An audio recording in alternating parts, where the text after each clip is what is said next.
Hello everyone and welcome back to another video from Wake&Tech. In this video, I'm going to show you how to sign up and create a new account on Sparklight. To find out how, make sure you watch this video all the way until the end.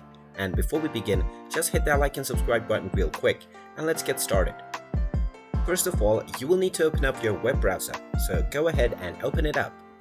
And then in the address bar, just type in sparklight.com and press enter. You will now be taken into the official website of Sparklight.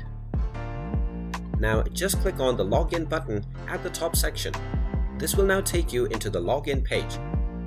Now in order to sign up, you can click on No Account, Register Now. This will then take you into the Sparklight account registration page.